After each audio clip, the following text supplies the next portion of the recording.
죽을 때까지 자식들에게 대접받으며 살고 싶으십니까? 아니면 짐 취급을 받으며 외롭게 잊히고 싶으십니까? 오늘 우리는 이 잔인하지만 피할 수 없는 질문 앞에 서야 합니다. 평생을 바쳐 자식을 키우고 일터를 일궈온 당신에게 돌아온 것이 고작 싸늘한 침묵과 소외감뿐이라면 그것은 당신의 잘못이 아니라 당신의 방법이 틀렸기 때문입니다. 우리는 흔히 인생을 하루에 비유합니다. 뜨거운 태양이 머리 위에서 내리쬐던 정오가 지나고 이제는 서산 너머로 해가 길게 기울며 하늘을 붉게 물들이는 시간.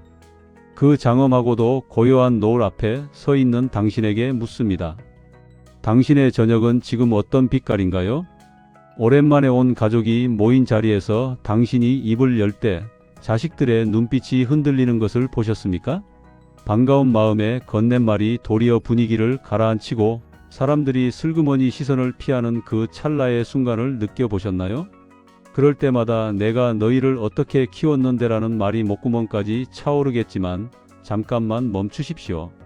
그 서운함이 바로 당신의 노후를 망치는 주범입니다. 사랑이라는 이름으로 혹은 경험이라는 자부심으로 무심코 내뱉은 다 너 잘되라고 하는 소리다라는 이 한마디가 사실은 가장 소중한 사람들을 가장 멀리 밀어내고 있습니다. 나이가 들수록 지혜로워진다는 것은 착각일 수 있습니다. 때로는 그 지혜가 딱딱한 굳은 살이 되어 독선이라는 이름으로 주변 사람들의 숨통을 조이기 때문입니다. 내가 걸어온 길이 유일한 정답이라 믿는 순간 우리는 타인의 길을 부정하게 되고 바로 그 지점에서 모든 관계의 비극은 시작됩니다. 인생의 후반전, 우리에게 진정으로 필요한 것은 젊은 날의 뜨거웠던 열정이 아닙니다. 그것은 바로 품격과 여유, 그리고 타인을 향한 넉넉한 품입니다. 조선의 대유학자 다산 정약용 선생은 강진의 유배지라는 차갑고 습한 바닥에서 18년이라는 처절한 고독을 맛보았습니다. 화려했던 중앙정계의 삶을 뒤로하고 사랑하는 가족과 생이별하여 고립된 채 보내야 했던 그 어두운 터널. 그 속에서 선생은 제자들과 아들들에게 수많은 편지를 썼습니다. 그 편지들 속에는 노년의 비참함을 찬란한 축복으로 바꿀 단 하나의 지혜가 담겨 있었습니다. 나이가 들수록 입은 닫고 주머니는 열어라. 이 단순한 문장 속에 당신의 남은 30년을 축복으로 바꿀 거대한 비밀이 숨겨져 있습니다. 당신이 존경받는 어른으로 기억될 것인가? 아니면 그저 말 많은 노인으로 전락할 것인가는 바로 오늘 이 지혜를 받아들이느냐에 달려 있습니다. 다산의 목소리를 빌려 당신의 영혼을 깨울 가장 현실적이고도 고결한 처세술을 전해드립니다. 이 이야기가 끝날 때쯤 당신의 노후는 저물어가는 슬픈 해가 아니라 세상을 황금빛으로 물들이는 장엄한 노을처럼 다시 태어날 것입니다. 나이가 들면 세상 이치를 다 아는 것만 같습니다. 자식들이 겪는 고민이 내 눈엔 뻔한 실수로 보이고 후배들의 시행착오가 답답해서 당장이라도 정답을 가르쳐주고 싶어지죠. 그것이 어른의 도리이자 사랑이라고 굳게 믿으실 겁니다. 하지만 여기서 잠깐 멈춰 서서 스스로의 가슴에 손을 얹어 보십시오. 당신이 건넨 그 수많은 말들이 진정으로 상대를 위한 것이었습니까? 아니면 당신의 불안을 잠재우기 위한 방어기제였습니까? 명심하십시오. 노년의 조언은 상대가 간절히 청할 때만 하는 것입니다. 청하지 않은 조언은 간섭이 되고 청하지 않은 가르침은 상대에게 모욕이 됩니다. 우리는 왜 자꾸 말을 멈추지 못할까요? 사실 그 깊은 내면에는 내가 이제는 잊힐지도 모른다는 존재론적인 공포가 자리 잡고 있습니다. 사회적 역할이 사라지고 아이들이 장성하여 내 품을 떠났을 때 느껴지는 소멸에 대한 두려움 말입니다. 내가 여전히 쓸모있는 사람이라는 것을, 내가 여전히 이 가정의 중심이라는 것을 확인받고 싶어 입을 열게 됩니다. 하지만 역설적으로 우리가 입을 열어 가르치려 들수록 우리를 향한 사람들의 마음은 굳게 닫힙니다. 정약용 선생은 척박한 유배지에서 홀로 지내며 아들에게 보낸 편지에 이렇게 적었습니다. 말이 많으면 품격을 잃고 허물만 남는다. 침묵은 비겁함이 아니라 상대의 마음을 온전히 담아내는 그릇을 키우는 행위다.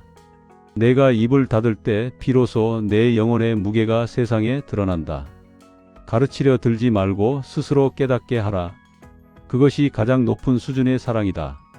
진짜 권위는 내 입이 아니라 타인의 귀와 가슴에서 싹트는 법입니다. 자식들이 찾아왔을 때 70대 30의 법칙을 생명처럼 지키십시오. 70%는 오로지 듣고 나머지 30%만 말씀하십시오. 그 30%조차도 그땐 이래야 했다는 훈계가 아닌 참 고생 많았구나, 내 생각이 참 깊구나 라는 따뜻한 인정과 지지여야 합니다. 입을 닫으면 비로소 보이지 않던 것들이 보이기 시작합니다. 자식의 굽은 어깨에 놓인 삶의 무게가 보이고 친구의 늙은 눈가에 맺힌 말 못할 고독이 보입니다. 내가 말을 하는 동안에는 절대로 보이지 않던 우리 사랑하는 사람들의 진짜 아픔이 그때서야 비로소 보이기 시작하는 것입니다. 침묵은 단순히 소리가 없는 상태가 아니라 상대를 위해 내 마음의 가장 고귀한 공간을 비워두는 성숙한 자비입니다. 말을 아끼는 사람은 주변 사람들에게 안전한 요새와 같은 존재가 됩니다.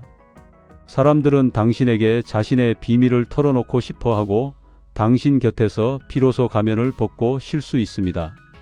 당신이 침묵할 때 사람들은 당신을 잔소리꾼 노인이 아닌 언제든 찾아가 안기고 싶은 거대한 산처럼 느끼게 될 것입니다.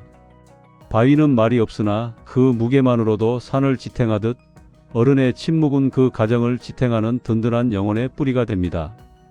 당신의 침묵이 깊어질수록 당신의 존재감은 더욱 빛나게 될 것입니다. 침묵은 또한 당신 자신의 내면을 닦는 거울이 되기도 합니다. 밖으로 향하던 날카로운 말들을 안으로 거두어 들릴 때 비로소 내 안에 소란함이 가라앉고 평온이 찾아옵니다. 남을 비난하고 가르치려 했던 그 에너지를 나 자신을 돌아보는 데 사용하십시오. 내가 진정으로 원하는 삶은 무엇인지, 내가 남긴 말들이 누군가에게 상처가 되지는 않았는지 고요히 되짚어보는 시간. 그 시간이 당신을 단순한 노인이 아닌 현자로 만들어줄 것입니다. 이제 주머니에 대해 더 깊은 성찰을 나누어 봅시다. 노후가 불안해서 혹은 자식에게 조금이라도 더 남겨주고 싶은 간절한 마음에 주머니를 꽉 움켜쥐고 계십니까? 평생을 땀 흘려 일궈온 자산이기에 그것을 지키려는 마음은 인간으로서 당연한 본능입니다. 하지만 다산 선생은 우리가 겪는 그 불안을 넘어서는 전혀 다른 차원의 통찰을 제시합니다. 재물을 흩뜨려 사람을 얻는 것이 가장 큰 이익이다. 재물을 움켜쥐면 재물은 남지만 사람은 떠나고, 재물을 풀면 사람은 남지만 그 재물은 복이 되어 돌아온다. 돈을 쥐고 죽는 자는 세상에서 가장 어리석으나 사람의 마음을 얻고 죽는 자는 영원히 산다. 재물은 소유하는 것이 아니라 잠시 관리하는 것이며 그 올바른 관리는 나눔에서 완성된다. 유배지에서 가난과 싸우며 찢어진 옷을 기워 입었던 다산이 이런 말씀을 하셨다는 것은 참으로 경이로운 일입니다. 여기서 주머니를 연다는 것은 전 재산을 사회에 환원하라는 거창한 뜻이 아닙니다. 내 마음속에 뿌리 깊게 박힌 인색함과 집착을 버리라는 뜻입니다. 친구 모임에서 계산대 앞에서 머뭇거리지 않는 작은 용기, 명절에 찾아온 자식들에게 건네는 용돈 속에 담긴 인자한 미소, 그리고 무더운 여름날 땀 흘리는 경비원이나 이웃에게 건네는 시원한 음료 한 병의 여유를 말합니다. 돈은 물과 같아서 한 곳에 고여 있으면 반드시 썩게 마련입니다. 특히 노년의 돈은 단순히 생존의 도구가 아니라 내 인격의 향기를 세상에 전하는 사랑의 매개체가 되어야 합니다. 인색한 사람 곁에는 결국 이익을 좇는 사람만 잠시 머물다 떠나가지만 넉넉한 사람 곁에는 진심 어린 존경이 머뭅니다. 물질에 대한 지나친 집착은 사람을 고립시키고 그 고립은 다시 결핍을 느끼게 하여 집착을 부르는 지독한 악순환을 만듭니다. 우리는 무엇을 위해 평생을 일해왔습니까? 자식들에게 물려줄 아파트 평수나 통장의 잔고도 중요하겠지만 그보다 수천 배 더 가치 있는 것은 부모님의 따뜻하고 넉넉한 뒷모습을 물려주는 것입니다. 넉넉히 베푸는 부모를 본 자식은 세상을 따뜻한 곳으로 믿고 살아갈 힘을 얻습니다. 반면 인색한 부모 밑에서 자란 자식은 세상을 오로지 빼앗고 뺏기는 투쟁의 장소로만 여기며 평생을 각박하게 살아갑니다. 당신은 어떤 유산을 자식의 가슴에 남기시겠습니까? 당신이 세상을 떠날 때 사람들은 당신이 살았던 집의 가격이나 타던 차의 브랜드를 기억하며 슬퍼하지 않습니다. 대신 당신이 사주었던 따뜻한 밥 한 그릇의 온기, 힘든 시절 남몰래 등 뒤에서 건네주었던 따뜻한 봉투 하나에 담긴 그 귀한 진심, 명절에 나누어 주었던 소박하지만 정성 어린 선물 꾸러미를 평생 기억할 것입니다. 그것이 바로 호상이며 죽어서도 죽지 않는 법입니다. 가진 것을 조금씩 흩뜨리십시오. 그것은 사라지는 것이 아니라 타인의 마음속에 존경과 그리움이라는 이름의 나무로 심어지는 것입니다. 주머니를 비울수록 당신의 삶은 외로움이라는 차가운 구덩이에서 벗어나 풍성한 인연의 숲으로 변해갈 것입니다. 진정한 부자는 많이 쌓아둔 사람이 아니라 기꺼이 나눌 수 있는 사람임을 잊지 마십시오. 나눔은 세상을 향한 가장 아름다운 인사이며 노년의 품격을 완성하는 마지막 열쇠입니다. 당신이 베푼 작은 배려가 누군가에게는 다시 일어설 용기가 될 수 있고 그 용기가 다시 당신에게 평화로운 노후로 돌아올 것입니다. 나이가 들수록 지갑은 가벼워져도 좋으나 그 지갑이 열리는 횟수만큼은 여러분의 인생이 더욱 풍요로워질 것임을 확신합니다. 베푸는 손은 결코 마르지 않으며 나누는 마음은 결코 가난해지지 않습니다. 지혜는 오로지 실천될 때 그 향기를 바랍니다. 당신의 남은 인생을 품격 있게 만들 4가지 구체적인 지침을 드립니다. 첫째, 대화할 때 마음속으로 숫자를 세십시오. 상대의 말이 끝났을 때 바로 답하지 말고 3번만 더 숨을 고르고 입을 여는 습관을 기르십시오. 내 의견과 다르더라도 즉각적으로 반박하며 상대를 무안하게 하지 마십시오. 상대의 틀림을 지적하기보다 상대의 다름을 인정하는 침묵을 선택하십시오. 당신의 침묵이 길어질수록 역설적으로 당신이 가끔 던지는 말 한마디는 천금 같은 무게를 갖게 될 것입니다. 말이 적은 어른의 말 한마디는 비가 온 뒤에 햇살처럼 강한 생명력을 가집니다. 둘째, 생색내지 말고 기분 좋게 지갑을 여십시오. 내가 낼게 라고 말할 때 얼굴에 그늘이나 망설임이 없어야 합니다. 내가 옛날엔 이랬는데 너희는 이것밖에 못하냐는 투덜거림이나 훈계와 함께 건네는 돈은 사랑이 아니라 상대에게 상처가 되어 돌아옵니다. 내가 누군가에게 베풀 수 있는 건강과 형편이 있음에 진심으로 감사하며 그 나눔의 행위 자체에서 순수한 기쁨을 찾으십시오. 당신의 넉넉한 웃음과 함께 나오는 호의는 사람들의 얼어붙은 마음을 녹이는 가장 강력한 힘이 됩니다. 베풀문 의무가 아니라 특권임을 기억하십시오. 셋째, 자기 자신에게도 아낌없이 투자하십시오. 주머니를 여는 것은 타인만을 위한 것이 아닙니다. 깨끗하게 다려진 옷차림, 은은하게 풍기는 비누 향기, 그리고 지혜를 채우기 위한 좋은 책과 강연들, 스스로를 존중하고 가꾸는 노인에게 사람들은 본능적으로 끌리게 됩니다. 자기 관리가 잘된 어른이 건네는 조언 한마디는 그 어떤 웅변보다 큰 울림을 줍니다. 나를 사랑하지 않는 자는 타인을 진정으로 사랑할 수 없으며 나를 존중하지 않는 자는 그 누구에게도 존중받을 수 없습니다. 정갈한 외모는 나를 지키는 가장 강력한 자존감의 방패이자 타인에 대한 예의입니다. 넷째, 내 왕년에는 말이야 라는 말을 쓰레기통에 버리십시오.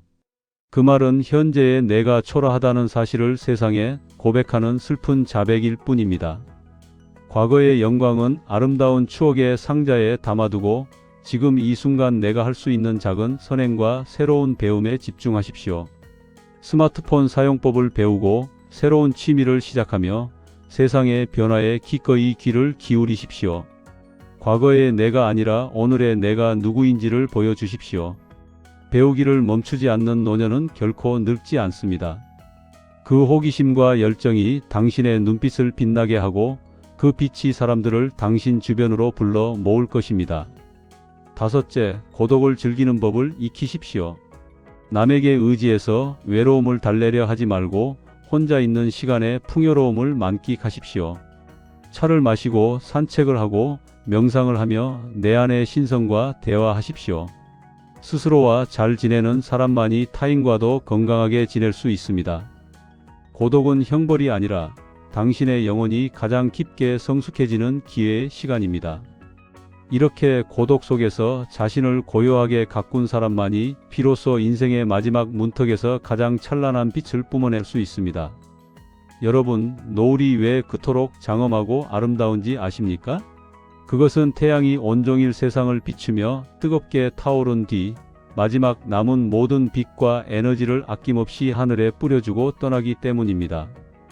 자신의 소멸 앞에서 오히려 가장 화려한 빛을 발하며 세상을 위로하는 그 당당함과 관대함 말입니다. 우리 인생의 황혼도 그 노을을 닮아야 합니다. 낡은 욕심과 굳은 고집을 과감히 내려놓으십시오. 침묵이라는 넓은 품으로 타인의 아픔을 안아주십시오. 내가 가진 작은 것이라도 나누어 세상을 조금이라도 더 따뜻하게 물들이십시오. 그것이 바로 우리가 이 세상에 태어나 남길 수 있는 가장 고귀하고 찬란한 흔적입니다. 입은 닫고 주머니는 여십시오.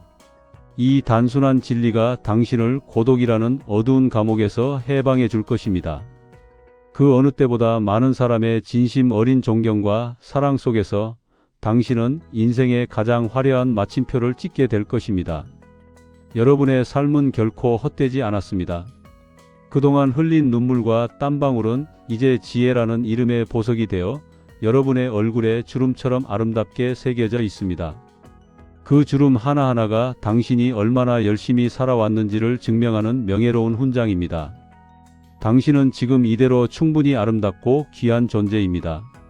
스스로를 더 많이 아껴주고 사랑해 주십시오. 오늘도 당신의 삶은 저 노을보다 더 찬란하게 빛나고 있습니다. 이 지혜가 여러분의 마음에 작은 울림이 되었다면 구독과 좋아요로 따뜻한 마음을 나누어 주세요. 여러분이 남겨주시는 댓글 한 줄은 저에게 세상 그 무엇보다 귀한 위로이자 힘이 됩니다. 노을 빛 명언은 당신의 평안한 밤과 빛나는 내일을 위해 진심으로 기도하겠습니다. 감사합니다.